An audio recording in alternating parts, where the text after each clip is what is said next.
Hello, everybody. This is Gary Kay. As you can see, this is a special video version of my Rants and Raves podcast, and I am joined by none other than the man in charge of ISE, Mike Blackman. Mike, how are you doing this morning? I'm doing good, Gary. How are you? Doing Glad great. to be here again. Exactly. And exactly a week from today, your big event, your big annual event is going to open to something like 75,000 people or something like that.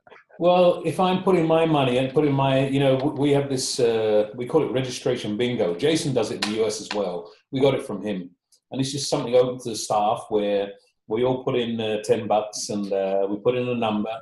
And on Friday night, we see whose number is closest to the actual number, and that person wins the pot. So I would put my number in at higher. So. Okay. Yeah. Well, that's good. I was trying to be conservative, but no, it has become it's interesting because the show's become from out of nowhere to the largest AV show in the world in less than 15 years. Especially the last 2 or 3 years, there's been explosive growth, both in the industry and in the show. Tell me why you think that is. Well, from when we started, what was critical about ISE was that this is something the industry wanted. I mean, Gary, you were involved from the very beginning, from day one.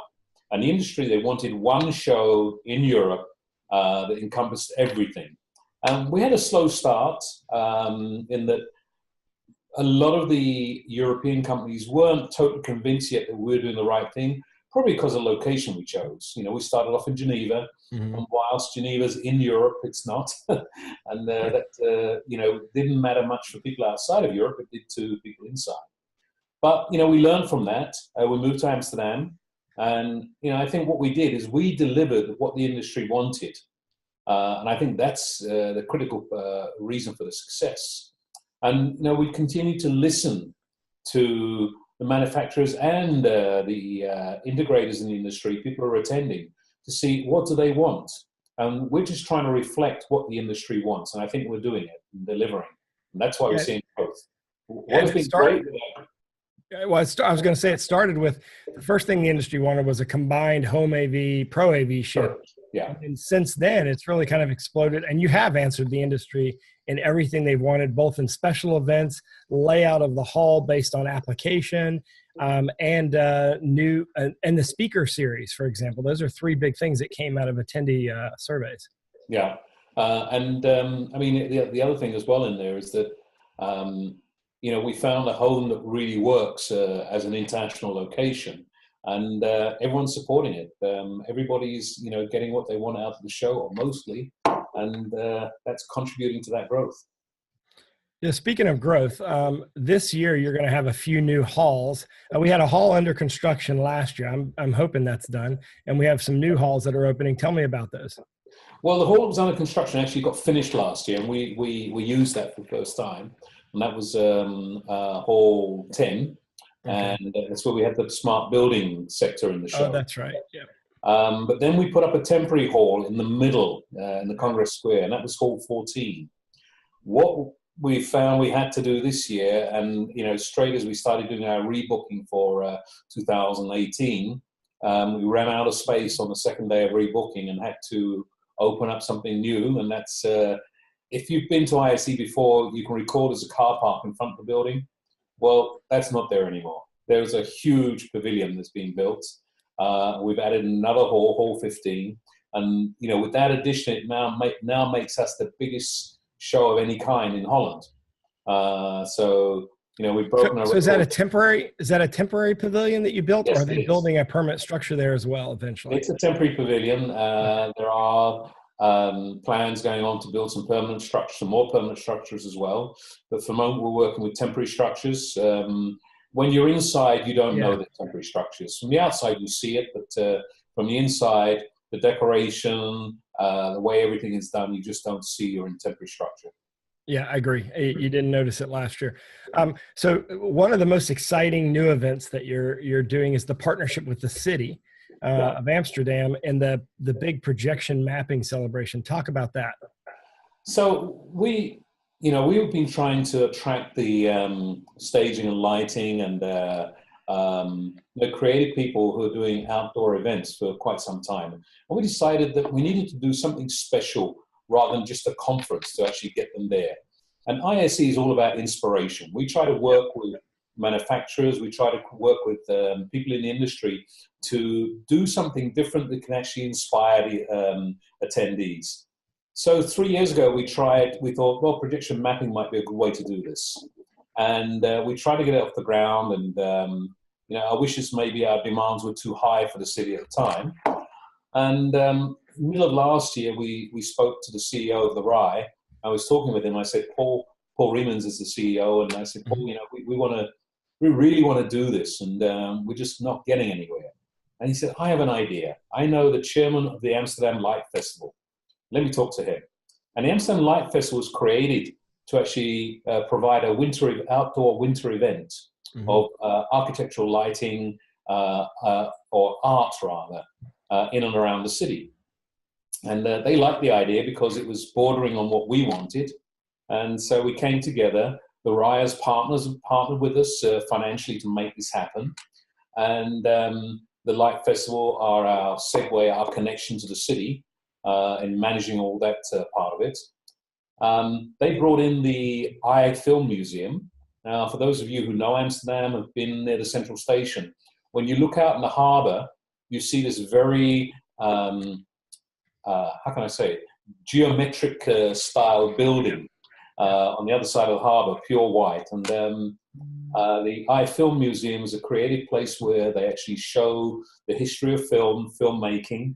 They do regular events and exhibitions with famous filmmakers, famous directors. So they're touching on our industry as well. And they liked the idea too and said, okay, come on, we can use the Film Museum as our canvas. But we've added an additional element to that, which is during ISE. Now, the prediction mapping has actually already started. But as of Monday, they'll actually have water fountains in front as well. And they'll become part of that canvas too. So we're very excited about this. There are 5 finalists. Since the 14th of January, those finalists have been rotating with their presentations on a 2-day basis. And as of Monday, you will find all the finalists playing every night with audio, with the water fountains. And we're really looking forward to this. We've been really helped with our supporters. So Panasonic has helped us, and they launched a new projector, which is being featured as part of this. Alcon's Audio are providing the audio. Disguise provided all the software and the platform for actually showing this, and Lightware, all the networking part of this as well. So, we've got some really key ISE exhibitors as partners actually helping us make this happen. Yeah, and this is going to be a big event. And what's unique about ISE is it's the only show where it gets dark during the show. Yes. So you can actually walk out of the show and see it right away, as opposed to having to come back to the convention center. So It's kind of unique in that way. That's going to be exciting. Let me ask you about, go ahead. It's open to everybody. And, it's one of those events you can actually go and stand at the Central Station on the harbour there and see it. And it costs you nothing to go and look at it. Or you can go on a boat. And we have boats going from the RAI Harbour on Wednesday night and Thursday night. If you fancy doing it, you can still go to the IS Europe website, iseurope.org, and look under the events, and you'll find the projection mapping. And you can book a trip on the boat with drinks and actually go and experience it from the best place, which is from the water. Yeah. So we created something which is you can do without paying anything, or you can go in and get the best view from the water and enjoy it in comfort. Yeah, agreed. And I think a lot of people are going to do that. And it gives us a reason to kind of head downtown. It helps the city of Amsterdam. It's going to help all the businesses, and it helps to integrate the show more in Amsterdam. And it'll make Amsterdam want to keep the show, and it'll make the show want to stay in Amsterdam. So I think it's a win-win. Let me ask you about some of the other special events that you're doing. Obviously, you have some of the same sort of partners that you've had that are doing conferences, but tell me about 1 or 2 of the ones that you think are extra special that are maybe new this year that you yourself would like to attend.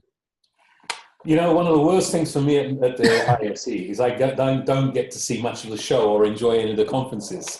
I get to sneak in every now and again to see little bits, but We have our usual. So we kick off on Monday with the Smart Building Conference again. This time we brought in Professor Carlo Ratti. Mm-hmm. He is a professor at MIT.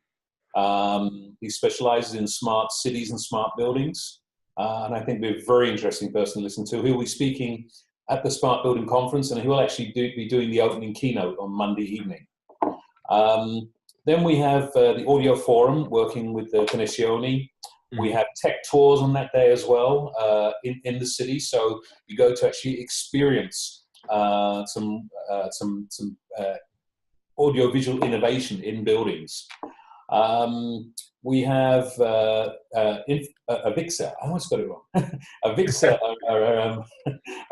none of us are used to it yet. They're running the Tide conference, which they launched in Orlando last year, and they're running it in Amsterdam on Monday as well. And later in the week, we have the XR Summit. We went into partnership late last year with the VR days. And we're covering virtual and augmented reality. So we christened the event that happens at ISE, the XR Summit. You'll see a lot more virtual and augmented reality being shown at ISE this year. And as well as that, you've got the conference that will look at the aspects. We have companies who are showing solutions on the show floor, and some of them who are actually speaking about innovations in this section. We have our Digital Signage Summit again, as usual. Mm-hmm. And, you'll see a crossover there because augmented reality is being used in digital signage as well and in the retail sector. So there's a lot of relationship here and crossovers between some of the things we have. What's really, really good is that you'll see a real plethora of training and education or professional development offered by Avixa and CEDIA. Again, if you want to renew your qualifications, get some RUs for your CTS, or do some classes, you'll find a whole list of what's available. Some of them are free of charge. Most are paid for. Depending on what you want, there's probably something to match every requirement there. It goes from technical to business skills as well. Yep, and I'll be participating in that as well. I wanted to remind everyone, you said it, but I'll say it again, that all you have to do is go to iseurope.org, iseurope.org, and you can actually sign up still for a pass to get in the show or any of the special events or any of the educational classes. There's still space in most of the classes, although a lot have started to sell out, so you need to do it quickly. Also, Mike, I want to ask you a couple other quick questions about ISE's sort of future forward ISE, because the industry is going through a transition right now. Do you like, for example, obviously one of the big themes I think at ISE this year is going to be AV over IP. Last year, I'd say the big theme was collaboration boards. The debut of the collaboration board and the term actually, I think, debuted at your show. This year, I think we won't have to guess what it's going to be. I think there's going to be a ton of AV over IP products and companies and talk. That sort of bleeds into the IT world, the networking world, the computer infrastructure world, for sure. I mean, you've obviously already got a large show, but not only are those attendees going to want to come, but also some of those exhibitors who are big players and that can help our industry, like the network companies. I mean, obviously that video conferencing division of Cisco's here, but also all the other divisions of these networking companies should potentially exhibit at ISE. That's always one of the worries. Where do we stop? It's one of those things that ISE, we're not trying to be all things to all people. We try to maintain some focus and actually say, okay, our business is the AV world, and we should cover everything that is related to audiovisual systems integration, whether it be in the commercial or residential sector. Now, networking is obviously a very critical part of that. It's becoming the backbone for in residential and commercial. Yep. So yes, it's important. Whether the networking companies play a part in being on the show floor, I'm not sure yet, because do we go too far into the IT sector? Yes, we need to bring those people in as our attendees, because they are making decisions. They're making purchasing decisions that are relevant to those people, the core people in our business. Whether we should have a networking companies on the show floor, I'm not sure. It's something I can't give you an answer at the moment. I think there is a place, and I think people can find out about that. I think that most of the manufacturers will give them advice, or certainly the integrators will give them the advice on what they can use and where they can get it. I try to actually. It's a danger of where do we stop growing. I think we're going to have so much growth. We see so much growth at ISE from the exhibitor side just by staying within our core. Right. And if we spread out too much, I don't know, we're going to have to take it over the whole of Holland to accommodate the show. It may turn out that way. I remember years ago, there was a show in the U.S. that you probably remember, Comdex. It was literally all over Las Vegas. And then that whole industry changed. One last question. There's been a lot of talk over the last half a dozen years about the globalization of our industry, and your show is a great representation of that.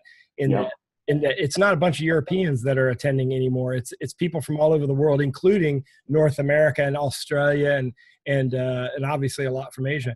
Where do you see the future of that? Because obviously you've become like, I actually have done a lot of video conferences and audio podcasts prior to the show with a lot of exhibitors. We've talked to probably 40 or 50 exhibitors that way. And they're all saying the same thing, that ISE's become their central launch point of all the shows that they're doing.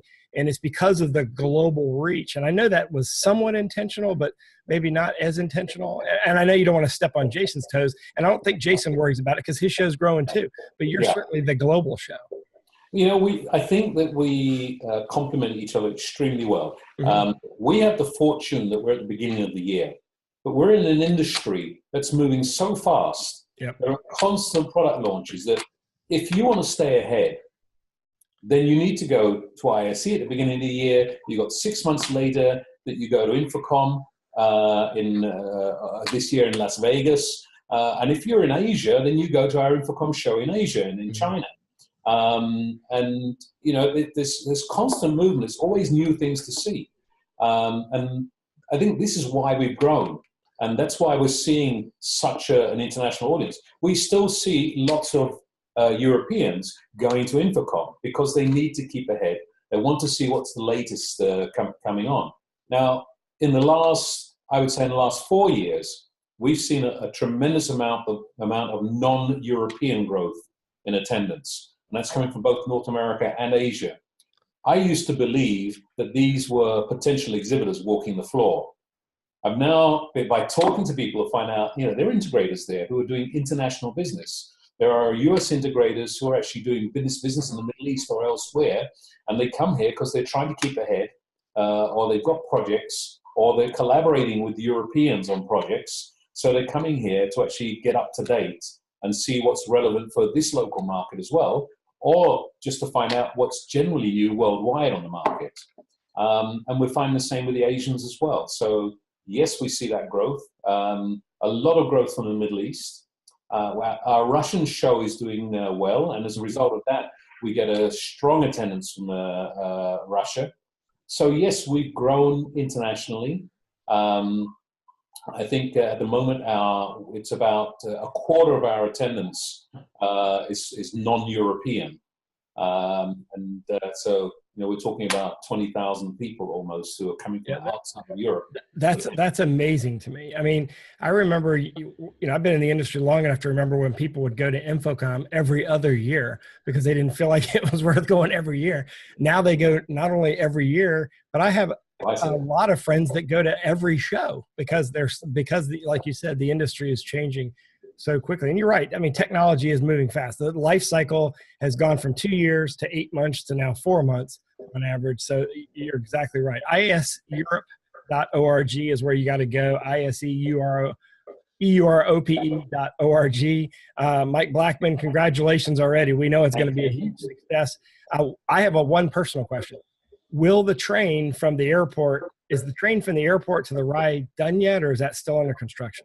The train from the airport to the RAI has been going for ages. No, but they were doing a new super train or something like that. Super train is going to the city. So that's what's missing. And that will be ready next year. Excellent. So at ISE, it'll actually be ready this July. So it comes in just after us. But as of ISE 2019, you can take a train from right outside the Rye, 6 minutes into Dam Square. So that's going to really open up, and those queues you had for the taxis on those rainy nights are suddenly going to be not as bad. And so that train is open now. That train is not open now. Oh, The one to the city is the one that's going to open in July, and we'll have it for next year. The train from the airport to the Rye is open, and that's about a 10-minute journey. You get off at the Rye station, and from the Rye station to the front entrance, it's a 5-minute walk. Perfect. That's good to know. Thank you, Mike.